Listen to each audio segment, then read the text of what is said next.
Party పరంగా మాత్రం ఆయన ఏమి వెళ్ళలేదు, ఏ డబ్బులు ఎవరు ఇవ్వలేదు. పవన్ కళ్యాణ్ కొనే బడ్జెట్ అసలు ఎక్కడ ఉండదు కూడా, ఎవడో కొనలేడు.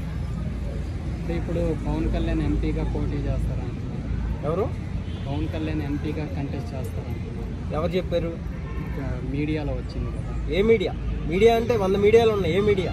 నేనైతే ఎక్కడ చూడలేదు. మరి ఎల్లో మీడియా అంటారు. Yellow media, fellow media, yellow media, సుల్లా మీడియా ఇవన్నీ మాకు కుదిరే. కానీ నేను చెప్పేది ఏంటంటే, నేనైతే ఇప్పుడు నువ్వు చెప్పింది ఎక్కడ నేను ఏ పేపర్లో చూడలా, ఏ మీడియాలో చూడలా. నోటి మాట దెంగదు ఇక్కడ, అర్థమవుతుందా? ఏదైనా ఉంటే బరాబర్ కెమెరా ముందుకు వచ్చి మాట్లాడమని సమాధానం భయ్ బరాబర్ అడుగుతా భయ్.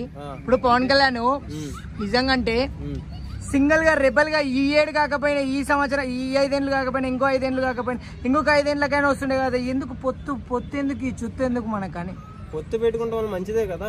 మంచిదాన్ని ఇంతకు ముందు మంచిదండ్రి పవన్ కళ్యాణ్ కొన్నాళ్ళు సీఎం అవతల మంచి సీఎం పవన్ కళ్యాణ్ పక్కకు పెట్టరు. ఏమన్నా చెప్పన్నా పెట్టామంటే, ఒకటి ఆయన్ని అభిమానంగా చూస్తున్నారు, ఓటింగ్ దగ్గరికి వచ్చేటప్పటికి ఎవడం ముందుకు రావట్లా. సో ఆయన ఏంటని కొంతమందికి అర్థం కాల, ఇప్పుడు అర్థమైపోయింది. ఎందుకంటే ప్రభుత్వంలో ఉన్నోళ్ళు చేయింది ప్రభుత్వంలో లేనోళ్ళు చేస్తున్నారు జనాలకి. ఇప్పుడు అందరికీ మైండ్లో వచ్చేసింది, ఇబ్బంది ఏం లేదు. 2019 ఎలక్షన్ల ముందు చంద్రబాబుని బీజేపీ కానీ పవన్ కళ్యాణ్ కానీ బాగా తిట్టారు. ఇప్పుడు మళ్ళీ వాళ్ళే అలయన్స్గా రాకపోయారు. ప్రజలు మర్చిపోయారు.